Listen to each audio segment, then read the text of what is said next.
It was brought up by some of your Democratic colleagues in the Congress. So my question to you is, you have refused in the past to talk about it.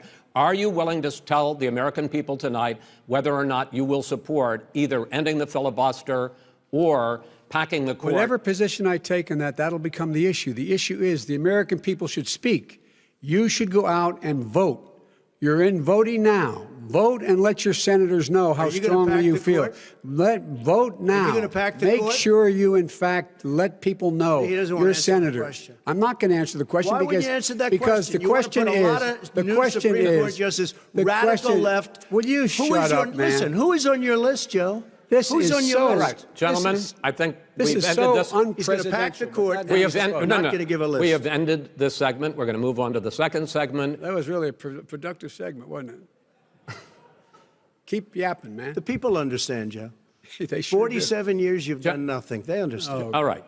The second subject is COVID-19, which is an awfully serious subject, so let's try to be serious about it. We have had more than 7 million cases of coronavirus in the United States, and more than 200,000 people have died. Even after we produce a vaccine, experts say that it could be months or even years before we come back to anything approaching normal.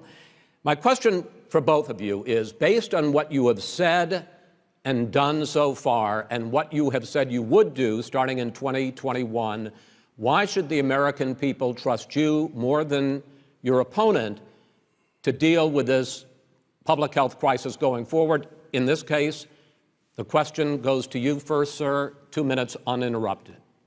Good luck. 200,000 dead. As you said, over 7 million infected in the United States. We, in fact, have 4% of the world's population, 20% of the deaths. 40,000 people a day are contracting COVID. In addition to that, about between 750 and 1,000 people a day are dying. When he was presented with that number, he said, it is what it is. Well, it is what it is because you are who you are. That's why it is. The president has no plan. He hasn't laid out anything. He knew all the way back in February how serious this crisis was. He knew it was a deadly disease. What did he do? He's on tape as acknowledging he knew it. He said he didn't tell us or give people a warning of it because he didn't want to panic the American people. You don't panic. He panicked. In addition to that, what did he do? He went in and we were insisting that the Chinese, the people we had on the ground in China should be able to go to Wuhan and determine for themselves how dangerous this was. He did not even ask Xi to do that. He told us what a great job Xi was doing. He said we owe him a debt of gratitude for being so transparent with us. And what did he do then?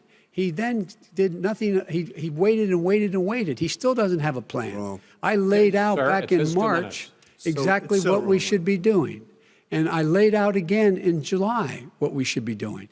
We should be providing all the protective gear possible. We should be providing the money the House has passed in order to be able to go out and get people the help they need to keep their businesses open schools that cost a lot of money. You should get out of your bunker and get out of the sand trap and get in your golf course and go in the Oval Office and bring together the Democrats and Republicans and fund what needs to be done now to save lives. So if we would have listened to you... You have 2 minutes, sir. If we would have listened to you, the country would have been left wide open. Millions of people would have died, not 200,000, and one person is too much. It's China's fault. It should have never happened. They stopped it from going in, but it was China's fault. And by the way, when you talk about numbers, you don't know how many people died in China. You don't know how many people died in Russia. You don't know how many people died in India. They don't exactly give you a straight count, just so you understand. But if you look at what we've done, I closed it, and you said he's xenophobic. He's a racist, and he's xenophobic because you didn't think I should have closed our country. Wait a minute. It's his 2 minutes. You didn't think we should have closed our country because you thought it was terrible. You wouldn't have closed it for another 2 months. By my doing it early, in fact, Dr. Fauci said, President Trump saved thousands of lives. Many of your Democrat governors said, President Trump did a phenomenal job. We worked with the governor. Oh, really? Go take a look. The governors said I did a phenomenal job. Most of them said that. In fact, people that would not be necessarily on my side said that. President Trump did a phenomenal job. We did. We got the gowns. We got the masks. We made the ventilators. You wouldn't have made ventilators. And now we're weeks away from a vaccine. We're doing therapeutics already. Fewer people are dying when they get sick. Far fewer people are dying. We've done a great job. The only thing I haven't done a good job, and that's because of the fake news. No matter what you say to them, they give you bad press on it. It's just fake news. They give you good press. They give me bad press because that's the way it is, unfortunately. But let me just tell you something. I don't care. I've gotten used to it. So we built the greatest economy in history. We closed it down because of the China plague. When the plague came in, we closed it down, which was very hard psychologically to do. He didn't think we should close it down, and he was wrong. And again, 2 million people would be dead now instead of still 204,000 people is too much. One person is too much. Should have never happened from China. But what happened is we closed it down, and now we're reopening, and we're doing record business. We had 10.4 million people in a 4-month period that we've put back into the workforce. That's a record the likes of which nobody's ever seen before. And he wants to close down he will shut it down again. He will destroy this country. You know, a lot of people, between drugs and alcohol and depression, when you start shutting it down, you take a look at what's happening at some of your Democrat-run states where they have these tough shutdowns. And I'm telling you, it's because they don't want to open it. One of them came out last week. You saw that. Oh, we're going to open up on November 9th. Why November 9th? Because it's after the election. They think they're hurting us by keeping them closed. They're hurting people. People know what to do. They can social distance. They can wash their hands. They can wear masks. They can do whatever they want. But they got to open these states up. When you look at North Carolina, when you look, and these governors are under siege, Pennsylvania, Michigan, and a couple of others, you got to open these states up. It's not fair. You're talking about almost, it's like being in prison. And you look at what's going on with divorce, look at what's going on with alcoholism and drugs. It's a very, very sad thing. And he'll close down the whole country. This guy will close down the whole country and destroy our country. Our country is coming back incredibly well, setting records as it does it. We don't need somebody to come in and say, let's shut it down. All right. Your 2 minutes, sir. We're now moved to you. As I said, posing the question, the president says it's a V-shaped recovery. You say it's a K-shaped recovery. What's the difference? The difference is millionaires and billionaires like him in the middle of the COVID crisis have done very well. Billionaires have made another $300 billion because of his profligate tax proposal, and he only focused on the market. But you folks at home, you folks living in Scranton and Claymont and all the small towns and working class towns in America, how well are you doing? This guy paid a total of $750 in taxes. Sir, wait, no, sir, it's his wrong statement. Yeah, I understand. You've agreed to the 2 minutes, so please let him have it. Do I get my time back? The fact is that he has, in fact, worked on this in a way that he's going to be the first president of the United States to leave office having fewer jobs in his administration than when he became president. Fewer jobs than when he became president. First one in American history.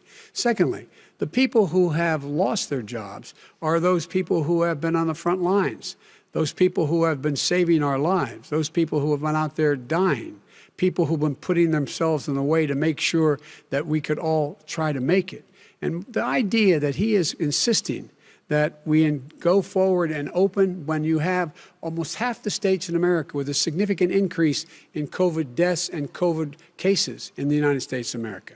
And he wants to open it up more. Why does he want to open it up? Why doesn't he take care of the American? You can't fix the economy until you fix the COVID crisis. And he has no intention of doing anything about making it better for you all at home in terms of your health and your safety. Schools. Why aren't schools open? Because it costs a lot of money to open them safely. You know, they were going to give, his administration was going to give the teachers and school students masks. And then they decided, no, couldn't do that because it's not a national emergency. Not a national emergency. They've done nothing to help small businesses. Nothing. They're closing. 1 in 6 is now gone. He ought to get on the job and take care of the needs of the American people so we can open safely. All right. Your time is up, sir. Well, we are going to get to... I have to respond to that. Well, you both had 2 minutes, sir. Excuse me, he made a statement. So did you. People want their schools, no, people want their schools open. They don't want to be shut down. They don't want their state shut down. They want their restaurants. I look at New York. It's so sad what's happening in New York. It's almost like a ghost town, and I'm not sure it can ever recover what they've done in New York. People want their places open. They want to get back to their lives. They'll be careful, but they want their schools open. I'm the one that brought back football. By the way, I brought back Big Ten football. It was me, and I'm very happy to do it. And all right, people of Ohio are very proud of me. And you know how I found out? When he took gentlemen, a phony we're going to ad. get to your economic plans going forward in a moment. But first, Mr. President, as you well know, there's a new report that in 2016, the year you were elected president, and 2017, your first year as president, that you paid $750 a year in federal income tax each of those years. I know that you pay a lot of other taxes, but I'm asking you the specific question. Is it true that you paid $750 in federal income taxes each of those 2 years? I paid millions of dollars in taxes, millions of dollars of income tax. And let me just tell you, there was a story in one of the papers. Show us your tax I paid $38 million 1 year. I paid $27 million. Show us your tax 1 year. returns. I went. You'll see it as soon as it's finished. You'll see it. You know, if you want to go to the Board of Elections. There's a 118-page or so report that says everything I have, every bank I have, I'm totally under-leveraged because the assets are extremely good, and we have a very, I built a great company. I'm asking you a specific question, which is. Let me tell you. I understand all of that. I understand all of that. No, Mr. President. Go ahead. I'm asking you a question. Will you tell us how much you paid in federal income taxes in 2016 and 2017? Millions of dollars. You paid millions of dollars? Millions of dollars. So yes. not 750. Millions of dollars, and you'll get to see it. And you'll get to see it. But let me just tell you, Chris, let me just tell you something, that it was the tax laws. I don't want to pay tax. Before I came here, I was a private developer. I was a private business people. Like every other private person, unless they're stupid, they go through the laws, and that's what it is. He passed a tax bill that gave us all these privileges for depreciation and for tax credits. We build a building and we get tax credits, like the hotel on Pennsylvania Avenue. You get a massive, which, by the way, was given to me by the Obama administration, if you can believe that. Now, the man got fired right after that happened. But Vice President Biden, you want to respond? Yeah, I do want to respond. Look, the tax code that made him, put him in a position that he pays less tax than a school teacher makes on the money a school teacher makes, is because of him he says he's smart because he can take advantage of the tax code. And he does take advantage of the tax code. That's why I'm going to eliminate the Trump tax cuts. And I'm going to eliminate those tax cuts and make sure that we invest in the people who, in fact, need the help. People out there need help. But why didn't you do it over the last 25 years? Because you weren't president. Because you weren't president screwing things up. You were a senator. And You're by the way, worst you were president America has ever had. Hey, Come Joe, on. let me just tell you, Joe. I've done more in 47 months. I've done more than you've done in 47 years, Joe. We've done things that you never even thought of doing, including fixing the broken military that you gave me, including taking care of your vets. Mr. President, we're talking about the economy. I'd like to ask you about your plans going forward, because, Mr. Vice President, your economic plan, if you were to be elected president, focuses a lot on big government, big taxes, big spending. I want to focus first on the taxes. You propose more than $4 trillion over a decade in new taxes on individuals making more than $400,000 a year and on corporations. President Trump says that that kind of an increase in taxes is going to hurt the economy as it's just coming out of a recession. Well, just take a look at what the analysis done by Wall Street firms. Points out that my economic plan would create 7 million more jobs than his in 4 years, number one. And number two, it would create an additional $1 trillion in economic growth, because it would be about buying American. That we're going to make, the federal government spend $600 billion a year on everything from ships to steel to buildings and the like. And under my proposal, we're going to make sure that every penny of that has to be made by a company. But respectfully, sir, I'm talking about taxes, not spending. By the way, I'm going to eliminate a significant number of the tax. I'm going to make the The corporate tax, 28%. It shouldn't be 21%. You have 91 companies, in the Fortune 500, who don't pay a single penny in tax, making billions of dollars. Why didn't you do it before when you were vice president with Obama? Because you, in fact, passed that. That was right. your I got tax it. proposal. I got it done. And you know what happened? Yeah, you got it done. Our economy boomed like it's never boomed The economy before. is busted. President, Let me finish. Mr. President, let me pick up on that. You would continue your free market approach, lower taxes, more deregulation, correct? Not lower taxes for the American people. But let me. Excuse me. But in Obama's, you talk about the economy booming. It turns out that in Obama's final 3 years as president, more jobs were created, 1.5 million more jobs than in the first 3 years of your presidency. They had the slowest recovery economic recovery since 1929. It was the slowest recovery. Also, they took over something that was down here. All you had to do is turn on the lights and you pick up a lot. But they had the slowest economic recovery since 1929. Let me tell you about the stock market. When the stock market goes up, that means jobs. It also means 401ks. If you got in, if you ever became president with your ideas, you want to terminate my taxes, I'll tell you what, you'll lose half of the companies that have poured in here will leave, and plenty of companies that are already here, they'll leave for other places. They will leave, and you will have a depression, the likes of which you've never seen. Look, we inherited the worst recession short of a depression in American history. I was asked to bring it back. We were able to have an economic recovery that created the jobs you're talking about. We handed him a booming economy. He blew it. It wasn't booming. Blew it. It wasn't booming. It was the weakest recovery since 1929. Is it fair to say he blew it when fact, when there was record low unemployment before COVID? Yeah, but because what he did, even before COVID, manufacturing went in the hole. Manufacturing went in the hole. Excuse me, one. Chris. Wait. Number two. Chris. Number three. They said it would take. No, you're on number two. No. Chris. They said it would take a miracle to bring back manufacturing. I brought back 700,000 jobs. They brought back nothing. They gave up on manufacturing. Part of my standard fare. I'm the guy that brought back the automobile industry. All right, let him. We brought back. I was asked to bring back Chrysler and General Motors. We brought them back right here in the state of Ohio and Michigan. He blew it. They're gone. He blew it. And in fact, they're going. Ohio had the best year it's ever had last year. Michigan had the best year they've ever had. That is not Many true. car companies came in from Germany, from Japan, went to Michigan, went to Ohio. They're not having. And they didn't come in with you. Mr. Vice President, go ahead. And so you take a look at what he's actually done. He's done very little. His trade deals are the same way. He talks about these great trade deals. You know, he talks about the art of the deal. China's perfected the art of the steal. We have a higher deficit with China now than we did before. We have the highest trade deficit with Mexico. China ate your lunch, down 18%. China ate your lunch, Joe. And no wonder your son goes in and he takes out billions of dollars. Takes out billions of dollars to manage. He makes millions of dollars.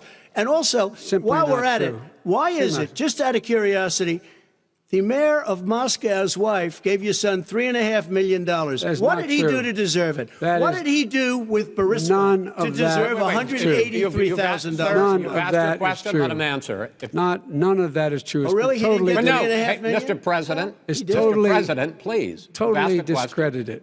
Totally discredited. And by the way, well, wait, he didn't get $3.5 million, Joe? Mr. Vice, he got $3.5 million. That is not true. Oh, really? Mr. President, it's an open discussion, please. It's a fact. Well, you have raised an issue. Let the Vice President answer. Discredited. Did Burisma pay him $183,000 a month with no experience in energy?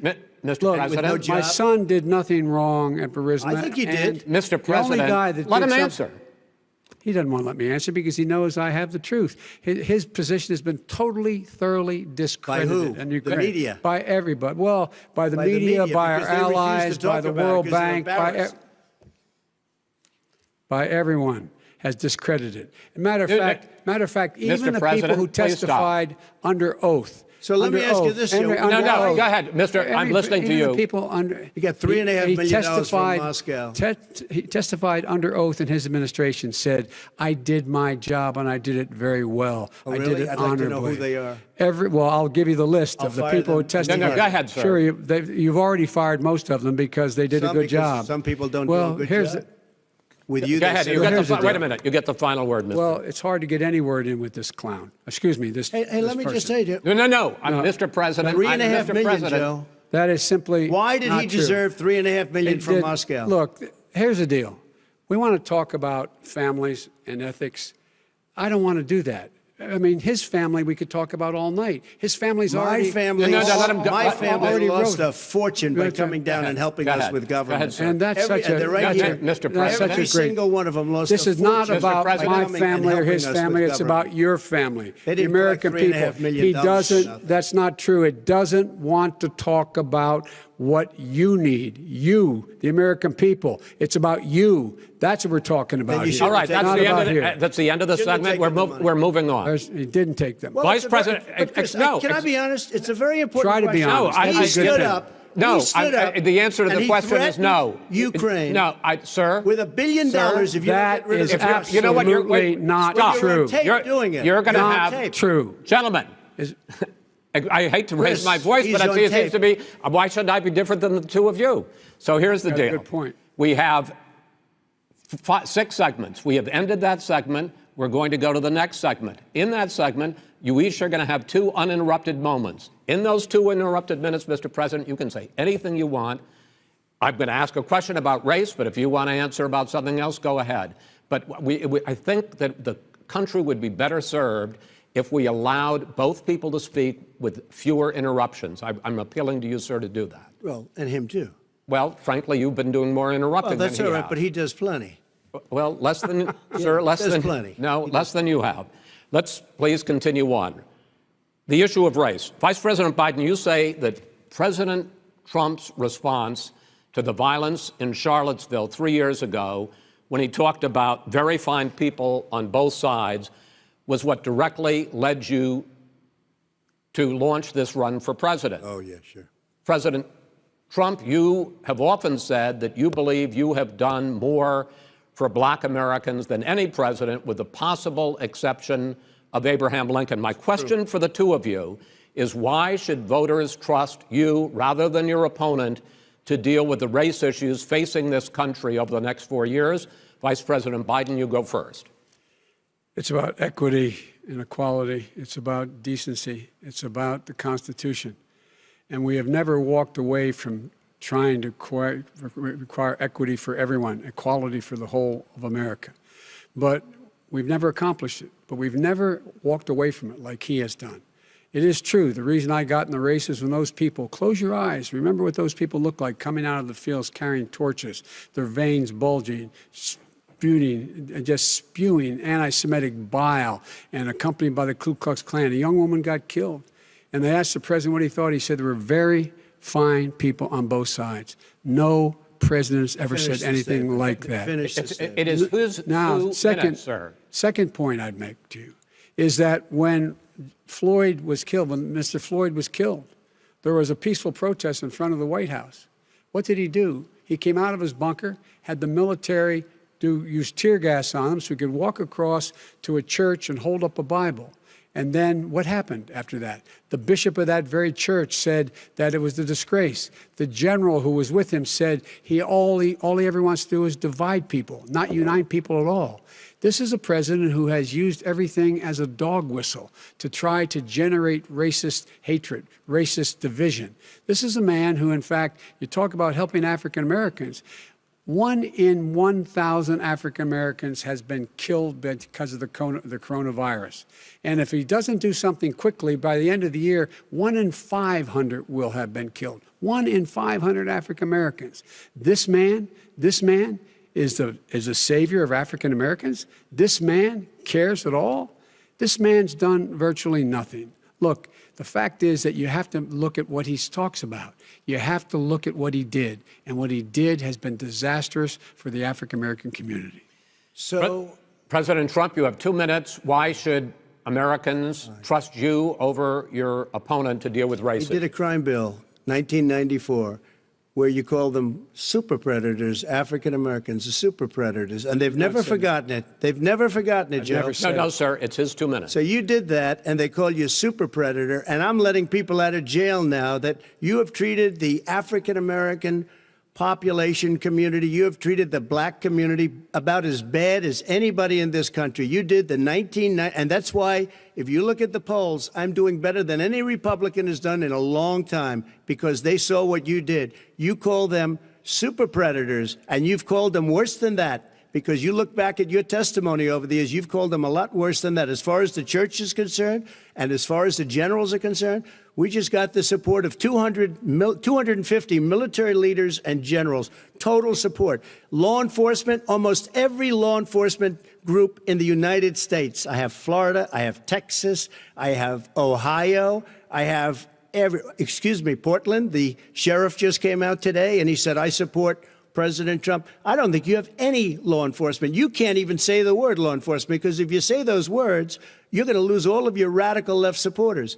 And why aren't you saying those words, Joe? Why don't you say the words law enforcement? Because you know what? If they called us in Portland, we would put out that fire in a half an hour, but they won't do it because they're run by radical left Democrats. If you look at Chicago, if you look at any place you want to look, Seattle, they heard we were coming in the following day, and they put up their hands, and we got back Seattle. Minneapolis, we got it back, Joe, because we believe in law and order, but you don't. The top 10 cities and just about the top 40 cities are run by Democrats and, in many cases, radical left. And they've got you wrapped around their finger, Joe, to a point where you don't want to say anything about law and order. And I'll tell you what, the people of this country want and demand law and order, and you're afraid to even say it. ਸਤਿ ਸ਼੍ਰੀ ਅਕਾਲ ਜੀ, ਮੈਂ ਨਿਰਮਲ ਮਾਨ ਪੂਰਾ tax settlement ਤੋਂ। ਇਹ ਤੁਸੀਂ video ਦੇਖ ਰਹੇ ਸੀ TV Punjab ਦੇ ਉੱਤੇ।